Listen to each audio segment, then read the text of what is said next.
Jagged. The more you really grow into spirituality, into freedom, the more you truly realize it really just comes down to one thing. Are you trying to make a comfortable, good life for yourself? Or are you willing to get rid of yourself? You see, the personal self is not comfortable. It's never comfortable. Oh, it has moments of hope where it feels some joy, some happiness. But in truth, it's a worrywart. It just walks around day and night worrying. You don't realize it, but it's always trying to figure out what could go wrong and trying to figure out what to do about it. Trying to figure out what it wants, trying to figure out what to do about it. It's not very pleasant in general. Most people have never experienced pleasant, meaning just a state of absolute ecstasy where you can't even see straight. We'll call that pleasant. And so they don't understand how unpleasant it is to be one's personal self.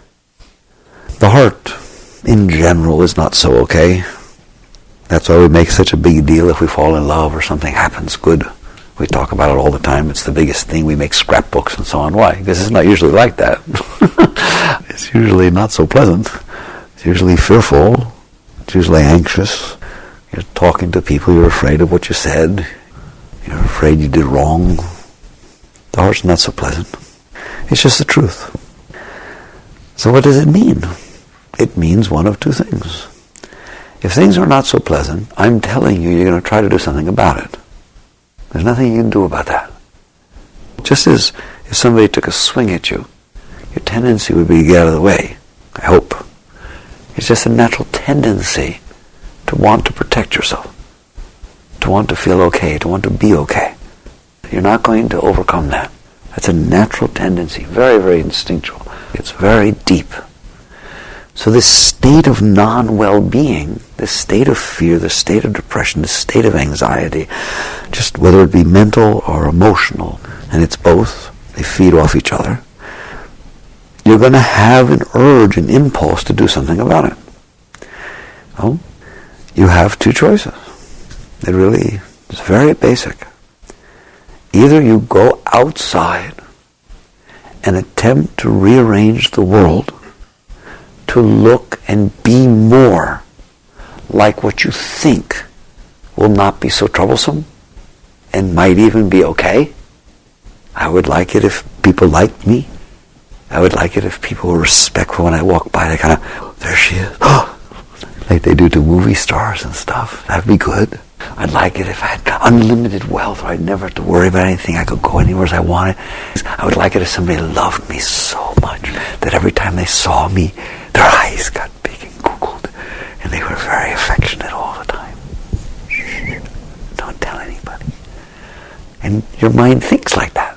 It thinks about how things could be outside to where you would be better inside. That's one of the things your mind does.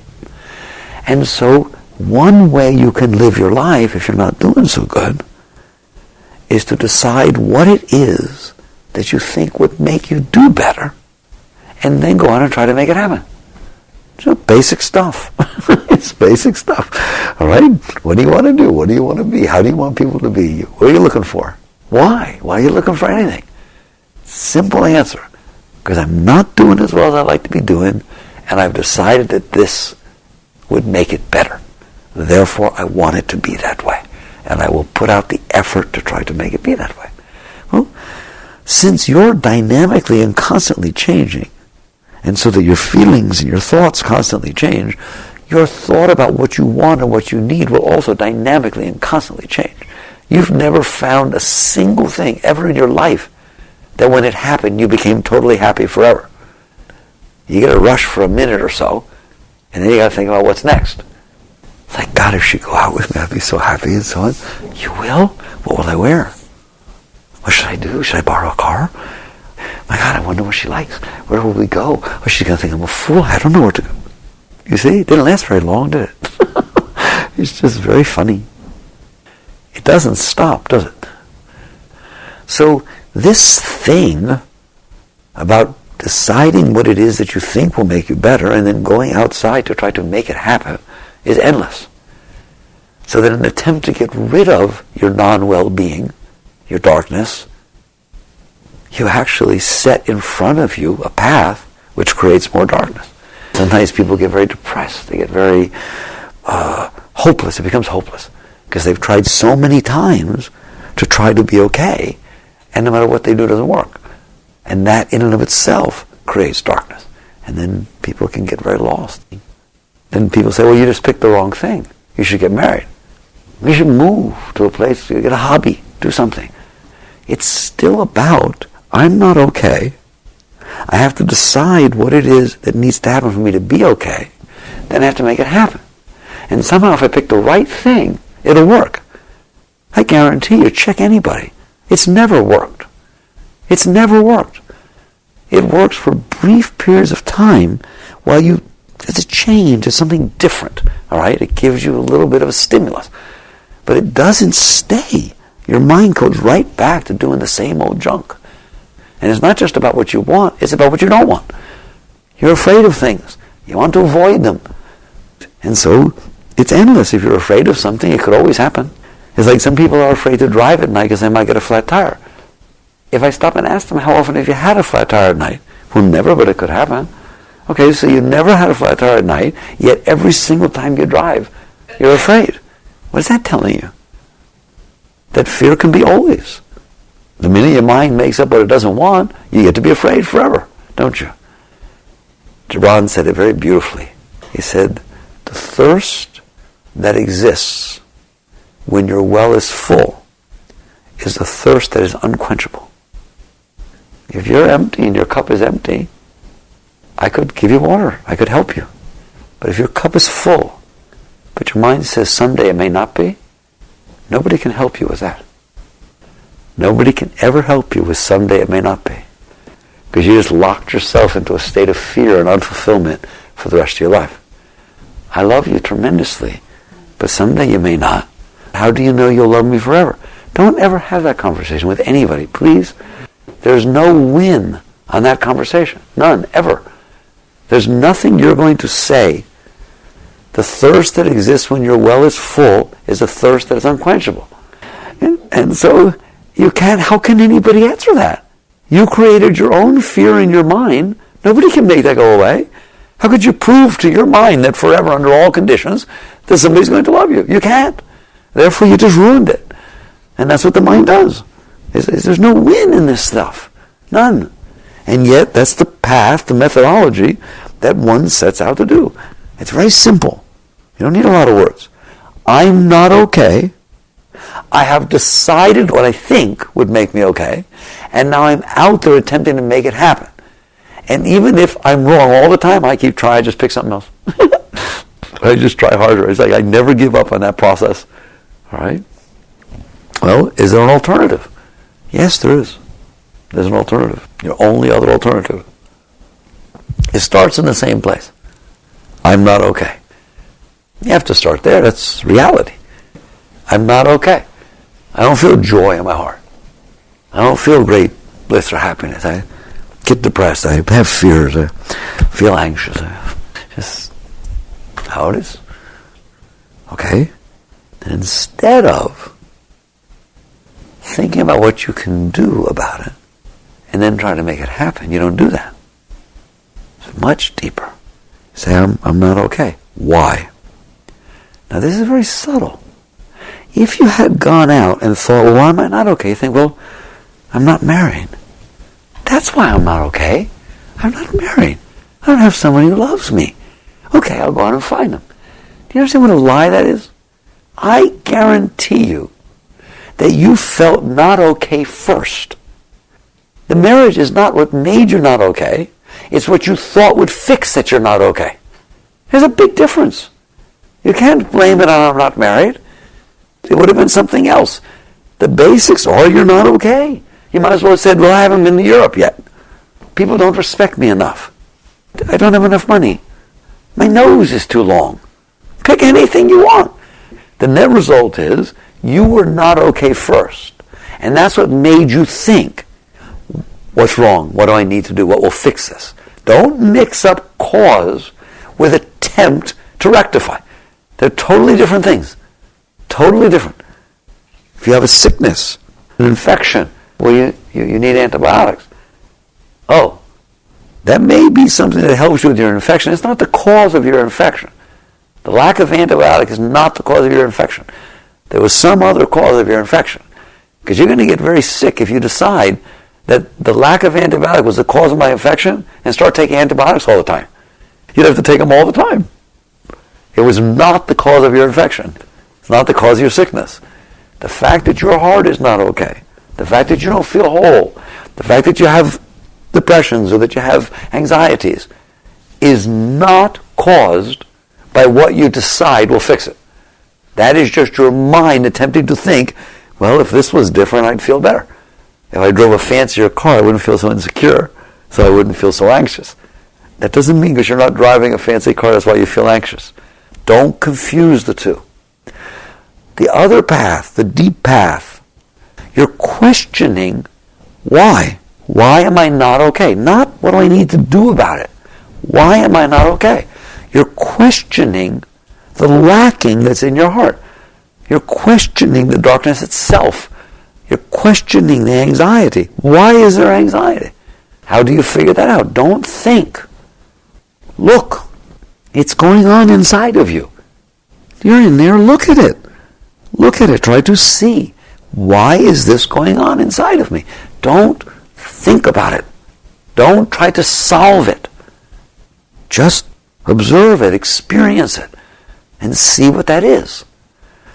That in and of itself is a path. It is an alternative to trying to solve what's wrong inside with outside. Inside is inside, outside is outside. If there's something wrong inside, fix it inside. Then you won't have a problem with outside. The only reason you have a problem with outside, the only reason, is you're trying to use the outside to solve the inside. Otherwise it makes no difference. If you're sitting there and you're not happy, and you're feeling, to be happy, I want to go out and play tomorrow. That will help me. I'll go out, I'll play in the sun, I like to be in the grass. And then you get up in the morning and it's raining. Oh, that's terrible. Even the weather doesn't like me. How can you have a problem with the weather? It has nothing to do with you. It's totally impersonal. But you have a problem with it because you are not okay. You decided to try to fix yourself with the outside. And the minute you did that, the outside's a problem, isn't it? You projected your problem onto the outside. I feel lonely. Nobody loves me. Oh, he's handsome. I hope he pays attention to me. This is just a person on earth. It has nothing to do with you. Now it does. Now if the person doesn't pay attention to me, it bothers me. How can the outside bother you? Because you projected your inner problem onto the outside as an attempt to solve it. So now if the outside doesn't do what you want, it disturbs you more. You literally tied a link between what's wrong inside with an outer object. If the object turns left, your heart hurts. If it turns right, your heart hurts. How can outside make your heart hurt? It's because you took your inner problem and attached that outer object to it. Now that object can cause some damage, can't it? But you did that. It's not doing anything. You could want a car really bad and see it drive by and hurt your heart. You can do anything you want. You decide you want it to rain. You decide you don't want it to rain. Whatever it is that you project your inner problem to causes you problems or brings you joy. Either way. So your alternative is transcendent to connecting yourself to the outside. What does that mean? It means, what's wrong with me that I'm not happy all the time? Why don't I just wake up in the morning and feel joy like a little kid? Why don't I just in the middle of the day say, this is fun? And why don't I just go to bed at night and giggle? Woo, that was a trip. And go to sleep. And never, ever, ever think about it again. Never. Never think about anything that was said. Never think about anything that was done. That was like I went to Epcot yesterday, meaning the day, and now I'm going to sleep. That was fun. And then you get up tomorrow and you go to Disney World or go visit life, the different day of life. What's the difference? That's what it means to be okay. Because you're healthy, you're fine. You can just interact with life however it is. You're not trying to get something from it. You're just experiencing the joy of being alive, just experiencing life. You are capable of living in that state. How? I'm not okay. That's your starting place. Be okay with not being okay. Be okay with not being okay. My heart hurts. Be okay with your heart hurting. How? Watch. I need to go do something, but I got a scratch on my finger. Just one of the paper cuts. Hurts a little bit. But I'm supposed to go paint the wall or something. What should I do about it? Well, is it bleeding to death? No, it just hurts. What do? Paint the wall. No, but I told you I have this little paper cut on my finger. I need to know what to do about it. Nothing. Just paint the wall. Are you incapable of continuing to go about your business just because you notice there's a paper cut? But what do I do about the paper cut? Notice there's a paper cut. That's all you do about it. What do I do if my heart hurts? Notice that your heart hurts. What do I do if my mind is weird today? Notice that your mind is weird. It's like weather. What do I do if it's raining today? Notice it's raining today. What do I do if it's sunny today? Notice it's sunny today. What do I do if I feel joy today? Feel joy today. What do I do if I feel sorrow today? Feel sorrow today. What do I do if somebody broke my heart? Feel a broken heart. They're experiences. There's nothing to do about them. You don't sit there and say, how do I fix this? You don't need to fix it. There's nothing wrong with it. It's just an experience. I don't need to spend my whole day figuring out what to do about a paper cut. It'll take care of itself. You just go about your business, and the next thing you know, the paper cut's gone. You go about your business, and the next thing you know, your broken heart is gone. Next thing you know, your fear is gone. Next thing you know, your anxiety is gone. It doesn't ever stay. It just comes and goes. What's the difference? That's the other way of living your life. It's not a philosophy. It's not a technique. It's life itself. It's the basis and principle of how you're living your life. Are you living your life on the basis of, if I'm not okay, that's a big deal. I mean a really big deal, by the way, all right? And I'm going to figure out what to do about it, and then I'm going to spend the rest of my life trying to make sure it doesn't happen again. And I'm going to spend the rest of my life trying to make sure I am okay. In other words, I'm very busy, aren't I? All the time. That's one way to live your life. The alternative is, gee, I don't feel so okay today. So what? So what? It won't be that way tomorrow. Don't worry. If you just leave it alone, it comes and goes. You're the self, the consciousness, and you notice that your heart goes through different stages, and that your mind goes through different stages. So what? Now, notice, first of all, you're liberated already. We talk about liberation. Jivan Mukta, a liberated soul. This is what liberation means. Liberated from what? Liberated from having to go out there and manipulate every single person, place, and thing that I run into all day for the rest of my life. That's seriously liberated. You don't have to do that. How come we don't have to do that? Because when things happen inside of me, I don't figure out what has to change outside for it to not happen. The weather can rain, I like the rain. The weather can sun, I like the sun. It can be cold, I like the cold. The hot, I like the hot. Now what? I don't have to worry about it. The heart hurts, it hurts. The heart's happy, it's happy. The mind's quiet, it's quiet. The mind's noisy, it's noisy. Who cares? You then are free from having to do what everybody else does. You live in the world, but not of it. All of a sudden, Christ said, my burden is light. Your burden's light. You have no burden. That's what it means for your burden to be light. You're all busy all day. Did you have a tough day? How? I'm not even going to ask you what happened today. I know what happened today. The earth spun on its axis. The earth did a 360, didn't it? That's what happened today. The earth just rotated on its axis and went around the sun a little bit. And tomorrow, next day, been doing it billions of years, 365 days a year. Whoa. Probably up to trillions, who knows. That's a lot of times it's done that all by itself. You feel the burden about all that? You're busy, pedaling hard? The answer is you don't have to do anything. You're just along for the ride. And you feel different things at different times. Your liberation is something very real. It means you don't have to do anything like that. It means you have no burden. You're free from the burden. The world didn't change. You changed. It's like someone who puts on dark glasses and then says, God, it's dark, I can't see. Turn on some lights. No, put more light over there. Walk with me, I need to go somewhere. You're busy for the rest of your life. You got to have light all around you. You need people to carry the lights. That's one thing you can do. The other thing you can do is take off the glasses. It is those glasses that are causing the whole thing to be the way you're seeing it. So either you leave the glasses on and then try to fix it externally, or you take the glasses off. That's what this is. Either you just notice that you're not doing so good inside, but you who's noticing is fine. The consciousness that sees that the heart hurts is not the hurt heart. It's the consciousness, it's the awareness. Look, my heart hurts. Look, my mind's complaining. Look, my mind's making stuff up. He's sick. Probably they should lock me up. I've never seen it be this weird. I'm not going to tell anybody. They probably would lock me up. Yeah, good. So sit in there and watch your sick mind. Who cares? Just don't do anything about it. Don't do what it says. Why would you do what it says? You're sitting there watching. You are the witness. You are the consciousness. You are the Atman. You are the seer. You see the heart. You see the mind.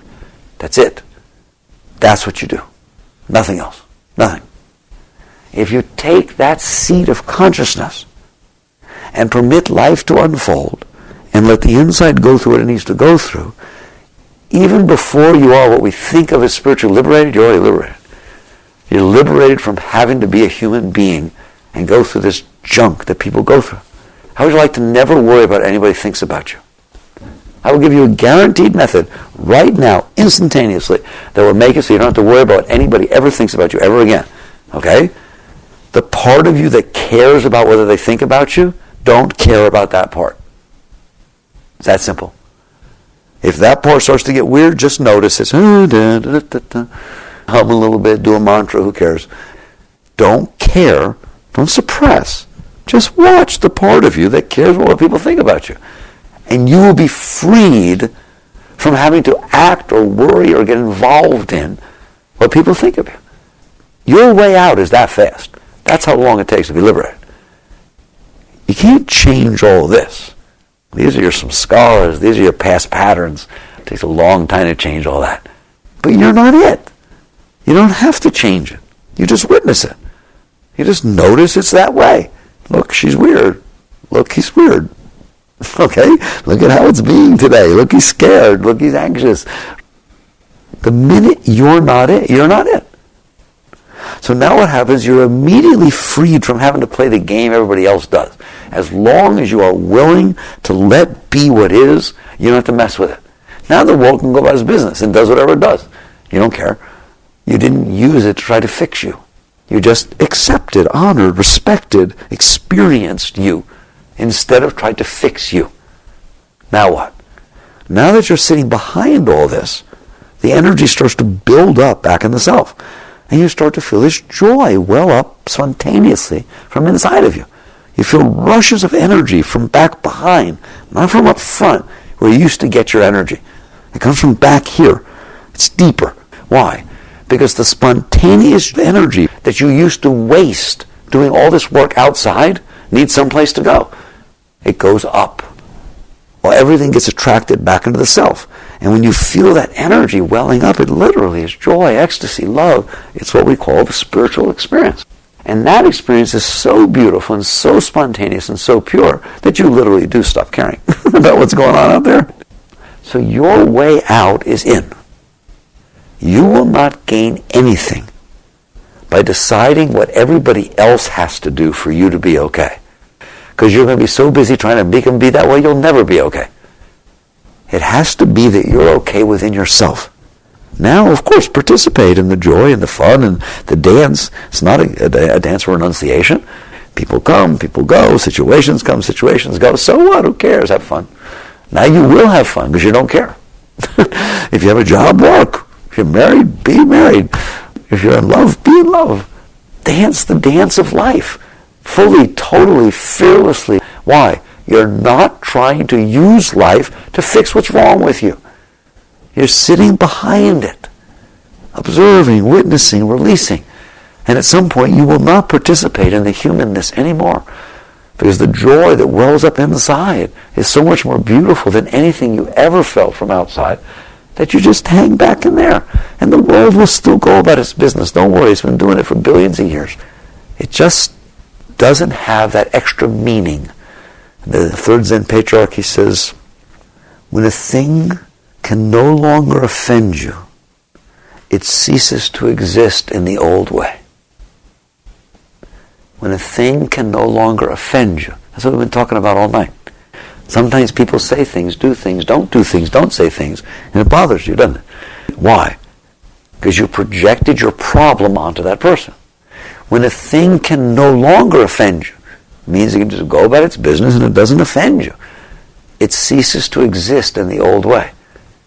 The old way is, this is my friend, this is the person I need, this is mine, it has a relationship to you. When you need a relationship with it, you project your need onto it. That's the way it exists. As I and mine and this and that. In other words, it exists in relationship to your problem. When no longer you're doing that and the thing can't offend you, it just is what it is. And the Zen word, just tree. You see a tree, it's just a tree. It's not your tree. It's not like the tree you used to climb in when you were little. It's not there should be more trees and these people are cutting them down. No, it's just a tree. There's no you at all. There's just tree. That's what it means, ceases to exist in the old way. These states open up to you as you dive deep inside. All your problems go away, even if the human has problems. Maybe you love somebody tremendously and they leave you. That's wonderful. If you love somebody and they love you, that's beautiful. If you love somebody and they don't love you, it's wonderful. If you love somebody and they love somebody else and it doesn't bother you, that's gorgeous. If you love somebody and they love somebody else and it bothers the hell out of you, that's even better. Whoa. Why? You are alive and you're living inside a human. Okay? And humans feel different things. You're getting to know what it's like. You're getting to experience what makes the world go round, aren't you? People write poetry. People paint paintings. Great art comes out of these deep states of pain or sorrow or joy, don't they? What's wrong with being alive? Being alive involves loving someone and they love you. Being alive involves loving someone and they don't love you. It involves everything. It involves playing a sport as hard as you can and winning. It involves playing a sport even harder and losing. Why? Because it's life. Because all things are life. You have to attain a state where your state of consciousness is, the planet does not belong to me, and the people on the planet don't belong to me. I'm a guest, a visitor. I'm here for a few years spinning around the sun. I'm happy to be alive. I'm happy to have these experiences happen. I am the self, the Atman. I sit behind. I watch the world dance, and I watch the human react and respond, all of which is beautiful. I'm willing to learn about everything. I'm willing to experience everything, alpha to omega. Light and darkness are the same to me, because I'm the one who sees them both. That's what it means to be transcendent. You are the one who sees joy and sorrow. You see sickness and health. You see love and disturbance. Why do you see it? Because it's there. That's why you see it. As you work with that part of you, you become liberated. You become completely free. And like I said, all the energy you used to waste outside to try to make things be a certain way, that energy naturally, spontaneously flows inside, up and in, instead of down and out. It will rush up from inside spontaneously. More rush than you ever got from anything in your life. Welling up spontaneously, wave after wave, inside of you. That is the Holy Spirit. That's the rush of the chi, of the Shakti. It's natural. Why is it rushing up? Because you're not rushing it out. It's like normally it rushes out a whole lot, doesn't it? Don't do that. Do this. Don't do that. Now. Either trying to stop everything or trying to make everything happen. There's a lot of juice going out there, controlling, manipulating. Wait till you see what happens when you don't do that. It comes back in and goes up all by itself. As you fall into that flow of energy, You start to know the self. You start to understand why people are the way they are. You understand everything. It is your path in and of itself. So that's your choice in life. It's a very basic choice. Very basic. When things are not all right inside, which is pretty common, by the way, either you think with your mind, without realizing, you think with your mind what will make it better, and then you try to make it happen. Someday you will give up on that as a method of bettering yourself. Because that is not bettering yourself. That is reinforcing your ignorance. All right? Bettering yourself is to see things are not okay. Why? They should be. There's nothing wrong outside ever. There's never anything wrong outside. Never, ever, never. There's just outside. It's like saying the weather's wrong. The weather can't be wrong. There's just outside. It's wrong to you because it's not the way you need it to be for you to be okay. It doesn't make it wrong. That's you projecting your stuff out on it. So your alternative is just sit there and say, I would rather sit in and notice that it's not okay than to go out there and try to project my problem onto every person, place, and thing in this world. Ever. Again, never will I do so. And so you sit within and you let go. The game is not to fix it, it's to let it be. You just keep falling back into the self by letting go, relax and release. And then naturally, the whole spiritual journey will unfold inside of you. And you will end up loving your life and loving the world. I told you it's not renunciation. It's freedom enough to participate.